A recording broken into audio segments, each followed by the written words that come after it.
Hi, everyone. Welcome to Homespun, where creativity and community come together. I am your host, Misty, and today I'm joined by Kristin Nicholas. Kristin is a textile artist and a true creative. She spent years in the yarn industry as a creative director and has now explored many different creative passions along the way and is here to encourage others to try new things and consider failure part of the learning opportunity. So let's dive into this amazing conversation with Kristin as she talks about her love of color and where she finds her inspiration.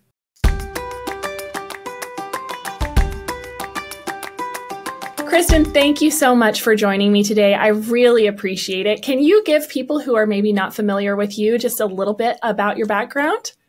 Yeah, sure. So I live in Western Massachusetts, on the Vermont line on a sheep farm with about 400 sheep, and my husband and my daughter. We've had sheep for over 40 years now, so we've birthed a lot of babies. And I've been a maker. I learned to embroider and crochet and knit when I was a kid, and then I was so into it for years and years and years. I made all my clothes. I'm a child of the 60s and the 70s. So I made everything. Like, I would stay up late the night before school and I would make an outfit and wear it that day. I was super involved in 4-H. And I went to, they had this thing called Club Congress in Chicago. I was the state winner. Grew up in New Jersey, and I was a state winner. And then I went to college for textiles and clothing at University of Delaware. Went then on an exchange program to Oregon State in Corvallis, and met my husband, Mark. He was from Massachusetts. And then I finished at University of Delaware, and I went and I got a graduate degree in textiles and clothing at Colorado State University in Fort Collins. Oh, so that's how it all started, you know? Yeah. So, I mean, it sounds like you had a love of creativity from early on. Can you pinpoint maybe what started that for you? Yeah, I can totally pinpoint it. It was my, well, I'm one of 5 girls. I'm the eldest. And there were 4 of us in 5 years. And I seriously do not know how my mom did it, you know? And she used to just throw these craft kits in front of us. Back in the 60s, there was something called sunset craft kits. And we got them and we'd work on them in the summer. And my grandmother was from Germany. She had come over in the early part of the 20th century. And she and her mom were huge crocheters, tatters, quilters, sewers. And we were very close with her. She helped raise us. And so she taught me to embroider, I think was the first thing I learned. She had all beautiful pillowcases, all hand embroidered, and beautiful quilts. She had a quilting club. They all spoke German, and we would they would switch between German and English. Okay. And, when they were talking about my mom or us, it would be in German. And then back to English. So we always knew what was going on with Graham. And so she taught me to crochet, and my mom taught me to knit when I was 9 on a car trip, but I didn't really like it because it was harder than crochet. It was, 2 needles as opposed to 1, yada, yada, yada. Right. And so, but then when I went to college, I would always like to have something to do with my hands, as you can see, hands. And so I taught myself to knit so that when I was commuting between a long, 4-hour commute, I knitted, and I learned to knit my first sweater. I started out with an Icelandic yoke sweater. Of course. And so that's how I got hooked on knitting. And it's been, stitching, knitting, all kinds of crafts have pretty much been my passion my entire life. I love that. And I think that's so evident. I mean, even looking at your home behind you, filled with these beautiful handmade treasures. And, one of the things that for me, I find so inspiring about what you do is you don't put yourself in this creative box. You do so many things. And for me, I tend to get hyper focused on one thing to the point that I often forget that I have other creative hobbies. And so I'm curious how you continue to cultivate those different passions. Well, I mean, it all kind of goes back to color. I love color. And I guess I'm curious about how other things are made. I really love decorating my home and all the things that go into it and making things for my home. And so, like, for instance, right now I'm really into ceramics. So I do a lot of, that's what I'm doing mostly, selling pottery at the farmer's market. But my career at selling things started when when I was a kid. I made beanbag frogs. Oh, fun. Fabric, and I sold them at the sidewalk sales in downtown Dover. And so I've always kind of been sewing or making things and selling them. My niece says, why do you guys, as my sisters and I, always have to make it into a business? We do. We just like, okay, because we like to make so much, and then what do you do with it? Exactly. At some point, you have too much for just yourself. Yeah, yeah. I mean, you can give it away, but at some point, they don't even want it anymore. So, but I guess I'm curious, and I'm also really interested in art, history of art, how artists use color. I mean, I've illustrated a bunch of books, done oil painting. It's like you see something and you think, maybe I could do that. Yeah. And then at some point you get interested enough to buy all the supplies and start looking for everything that needs to go into it. I mean, that's how I got into pottery. I was buying too many pots, and I was like, and they were expensive because they were all handmade American. Right. And I was like, okay, I got to learn how to do this myself. So I have a tendency to bring everything into a business. And that's how I ended up in the yarn business for like years and years and years. So, yeah. So were you the creative director? Is that correct? Yes. Okay. That's what I thought. So let's share a little bit about that. Cause you spent a long time in the yarn industry. Yeah. More than a couple decades. So I went to graduate school at Colorado State got a textile degree. And when I got out, it was 1981. And at that point, hand knitting and yarn crafts, they ebb and flow. But at that point, it was on a trajectory up. And I read this article in this publication that was for business. It was called Knitting Times. And they interviewed a couple yarn company owners. And I said, oh, that's like right down my alley. So I got out of school and I started, like sending resumes and all, as you do, right? And somehow through a series of events, I ended up working for this very small yarn company in Lowell, Massachusetts that made its own mohair, had a mill, and it was called Elite Specialty Yarns. And it was very, very small. I think we had like 10 employees, but then there was another division that had this mill. So it was trial by fire because I really didn't know what I was doing, but I knew I could see what they needed in order to become successful. And at that point they were doing coned yarn for weavers. Hand weaving was big back there in the early 80s, but they wanted to segue into that. So I helped them build into that. And, the rest is history. It was a long time going, but we ended up growing really big. And, it was still a small business though. I love that. And I like that you shared about the ebb and flow of, yarn craft in particular, but I think that applies kind of across the board in the craft space. They all have their moments. And so with that in mind, you've been in the industry a long time. Is there something that you see that's on its way up? Oh man. Gosh. Well, crochet. Yeah. But, you know, I don't know when this video is coming out, but Taylor Swift in that crochet dress. And I think it's going to really pump up the crochet thing. I think knitters are looking to learn crochet. Not a lot of knitters and crocheters are a little bit different. Some do both, but because it's two sticks with knitting, and you follow all these patterns like color work and cables and everything. A little bit different than crochet, where you've got one hook and yarn. And I'm not the greatest crocheter. I mean, I did crochet stuff for you guys, but I'm known for knitting. But I like to do it all. So figure it out. Exactly.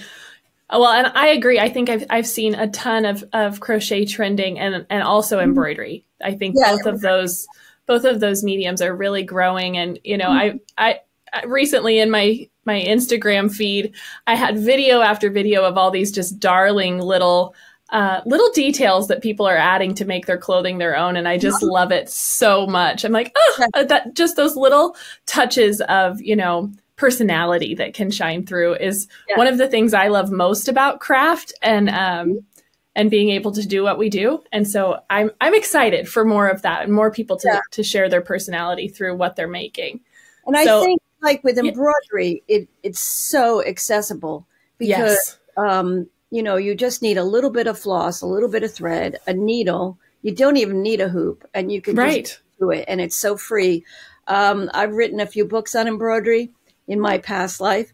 And I was, you know, my problem is I'm always a little ahead of the curve in what I'm interested in, and then do a book. And then that's not a problem. They say, oh, if it doesn't do good, oh, it's too early, you know, and then I see the trend go, but by then I'm old news. You know, that's the problem in publishing. It's a little bit different now with the internet and like you guys, you know, you can see a trend. Some digital resources. Yeah. So anyway, I do love embroidery. Totally. Let's see. Well, here's a pillow, but I've combined, like, beautiful. That's knitting with embroidery. Yeah. It's just gorgeous. So, you know, going back to that love of color, how do you get, or where do you find your inspiration for color combinations and things that you want to try and put together? Where are you looking for inspiration?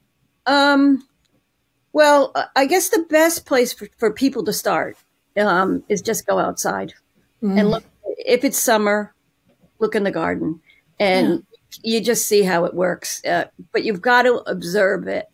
And now it's like so innate to me that I just do it. But I've taught a bunch of color classes, and I think I did a little thing for you guys on your YouTube on color with knitting, and it's just playing with it. And you can have things that fail, but with knitting or with crochet, rip it out, try again. Right. Another really good way to start is if you have a local museum or get a chance to go to a big museum, look at what the artists do, because so much of, art is color. Yes, absolutely. So, you know, that's what I would say is just keep your eyes open, and with phone, take a picture of what you like, and then you can go back to it. Right. Almost kind of curate your own palette in that way. You know, what are the things that speak to you? And then you can kind of figure it out. I love that. So one of the things I noticed in a video that I watched of you, and I think this is probably 10 years old now, but you shared about how the winters where you live can be quite harsh. And so bringing the color into your home. And I just loved that thought so much. So let's go back to farm life, because we just touched on that a little bit at the beginning. But you live on a farm that's over 150 years old, correct? And so it's been a working farm. Well, our house is it was built in 1751. Wow. So it's old. Yeah. And so it's New England. You know, there's a lot of old houses, and it's a wood house. It's got 3 fireplaces. It's an old cape, and cape means it's like 1.5 stories. And then when we bought this 27 years ago, and it was sort of overgrown, and my husband's the farmer. I'm not the farmer. I'm the assistant. But, that's his passion. I've got the textiles, the color. He's got his animals and farming and the whole agricultural life. And so we brought this place back, but we use our sheep. Like right now, they're doing rotational grazing. So we set up the fences, we bring a flock in, they eat the grass. When it's done, move the fences. They're electronet, so they move. Mm-hmm. Yes. They're electrified so that the coyotes can't get in, and well, supposedly they can't get in. But to help with that, we have 3 Great Pyrenees guard dogs. Awesome. And, yeah, they're giant loves. And so they keep the animals at bay. But like Mark's got a landscape trailer, and we just load these sheep into the landscape trailer and take them to the next place. And so I think there's 5 different flocks this summer, all different places. So he has to go check them every day to make sure everybody's okay. And yeah, it's a ton of work. I can imagine. It's just, but it's our life. It's his life. It's my life. It's my daughter's life. And, like we feel good because we're feeding our community. We sell our meat at the farmer's market. And so we're raising these really good animals, making really good, beautiful, meat to sustain our community. So I love that. That's really wonderful. And honestly, my husband has had this like yearning, I guess, for a long time to raise sheep. And we don't have enough land currently, but I'm thinking I might need to bring him for a visit because he would probably just be over the moon to see what you are up to up there, which is just incredible.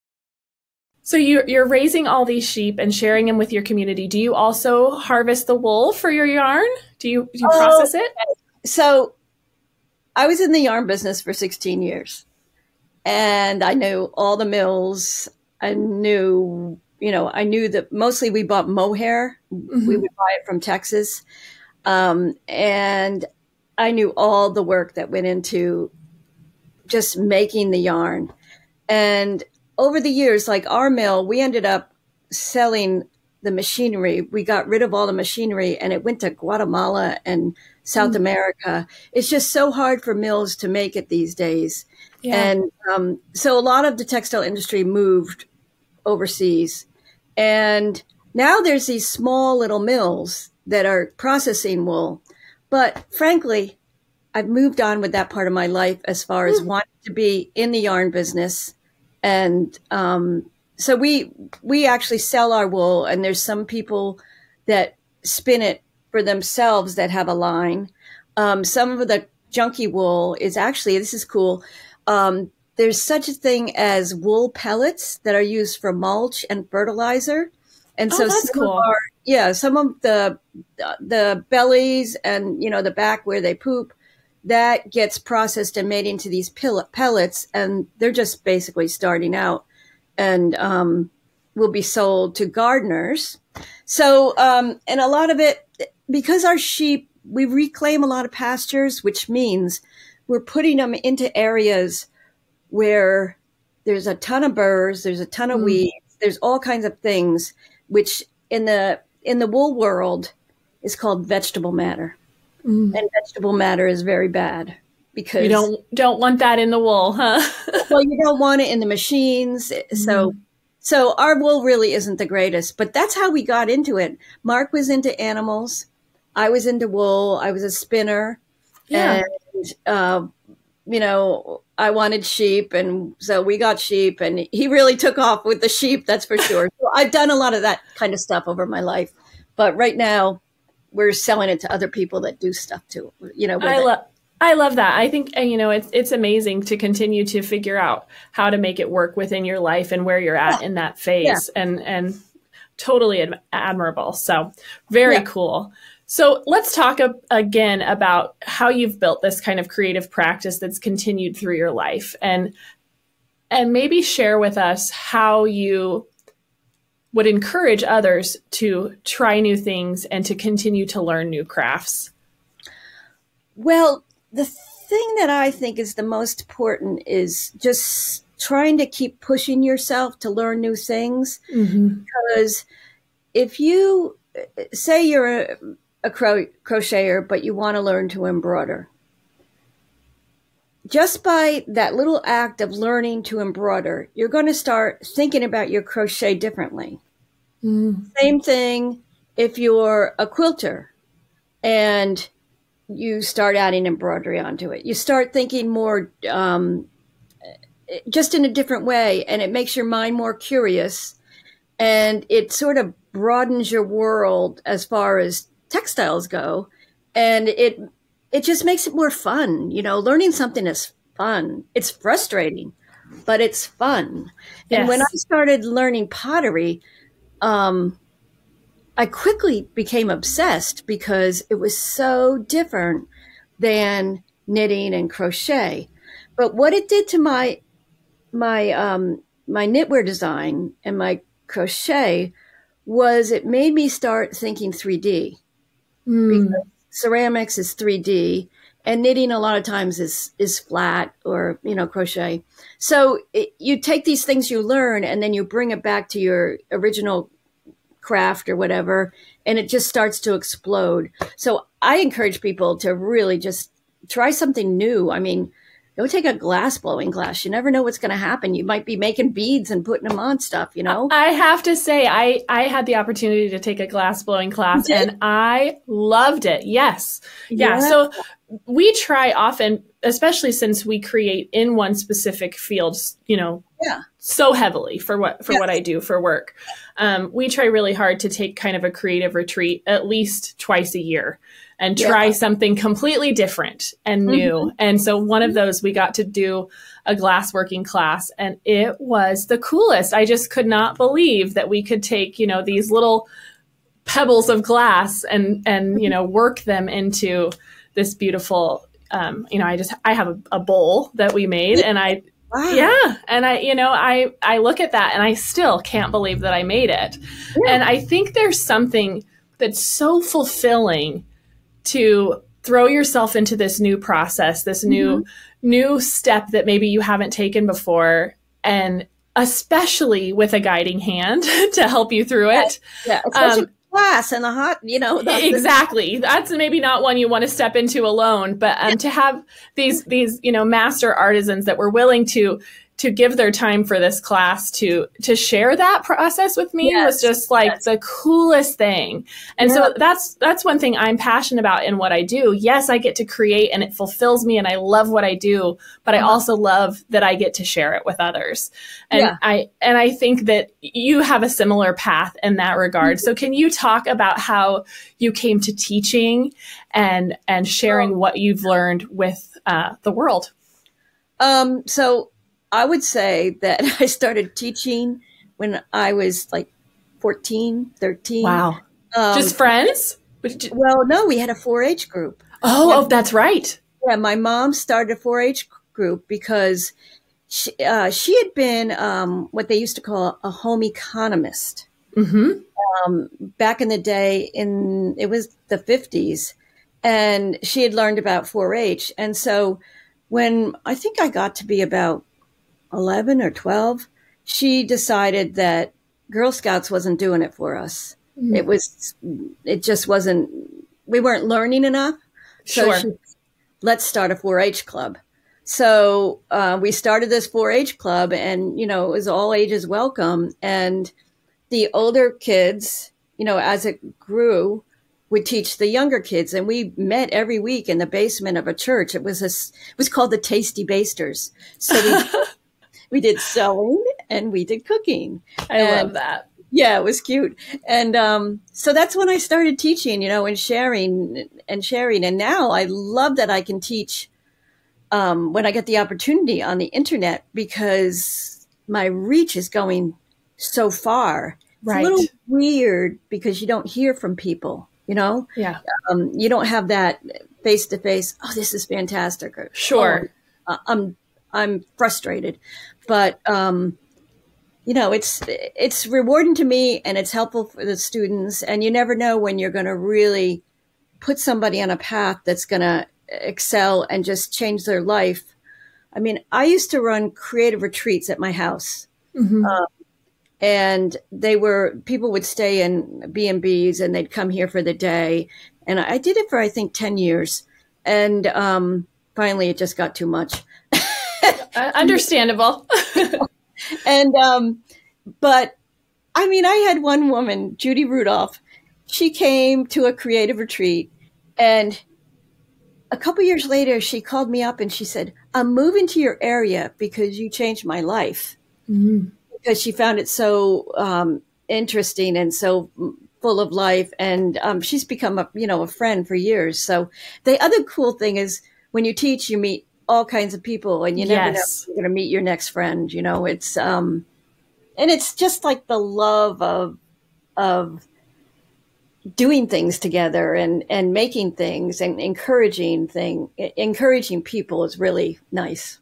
Oh, I agree. And there's just something really special about having a group of people that you can be creative with, you know, being able to enjoy that process. And I think that's why 4-H is such a powerful program for kids early on. And, you know, I've talked to a lot of people, and you see how influential that was for so many creatives in their lives, and to be able to have that opportunity. And so I think it's important, you know, as we do have these teaching opportunities that are online, to still facilitate some of those in-person opportunities to find people who you have things in common with. Because I think for kids especially, I can remember feeling as this really creative child, like I didn't necessarily have a place. I wasn't super into sports. I wasn't, you know, I didn't necessarily fit those boxes. And luckily, I was surrounded by creative women in my life, but I didn't have a lot of creative friends. And so maybe if I had 4-H, maybe that would have been, an earlier step to some self-acceptance in who I was as a person. Because I think it can be difficult to feel like, you know, you're this sort of free spirit that doesn't fit that usual mold, and wanting to be creative and play and try new things and not be afraid of, you know, failing and just pulling out all the yarn, you know, so to speak, on that creative process is really healthy and beautiful. And I hope that we can continue to find a way to have creative retreats. If you ever decide to do those again, I want to come. I want to see your beautiful home and farm. But the worst part, I had to clean it all. And we have 6 dogs and 8 cats, and, you know, chickens and sheep and manure and straw coming into our house every day. It just was like, oh, forget it. Yeah, but that's part of the authenticity of it. I mean, right? Yeah. Like I feel like for me, I would just be so honored to be immersed in that life for a few days. So I think that's really cool. So, well, I sending an invitation if you want to bring your then you can. And he can look at the sheep. Mark will give him a tour, and we can play with color. Oh, I would love that. I would love that so much. Well, is there anything else that you would just share to people who are maybe on a similar path, or, you know, curious about diving into pursuing their creative passions, maybe for a career or not, just to continue to cultivate it? What would you say for a word of encouragement to them? Just try it, you know, the Nike slogan, just do it. I mean, there will be, I have had so many failures, just so many failures, but you can't get discouraged, because through every failure, you've learned something, and then you use that later. And, you know, I used to want to be a surface designer. I thought, I can design fabric. And I learned Adobe Illustrator, and I learned all this stuff. And then I put my stuff on Spoonflower, and, you know, I probably made $10 over a zillion years. So, but I learned it, and I sort of, you know, I realized that you're not going to be successful at everything, but that might not be the point. That might be that you just notched up another thing that you can then use in another part of your life. So exactly. just one step along the path, right? Yeah. And it always comes back, you'll like, maybe you join a club, a community club, and they'll say, does anybody know Photoshop? And you can offer that skill. Yeah, absolutely. Yeah. So I guess that's what I'll say.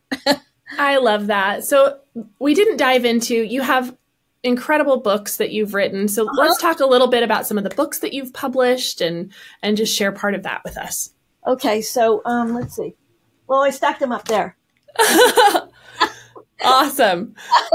So I think I've done 12 different books. Some have been translated into other languages. So I started with knitting books, and then did a few embroidery books. I did a book called 50 Sunflowers to Knit, Crochet, and Felt, which... Oh, cool. Yeah, it's out of print, but you can get it on Amazon. And that one was the one that got translated into most languages. It's so funny. You never know what goes around the world. And the most two recent books I did were, one was called Crafting a Colorful Home and Crafting a Pattern Home.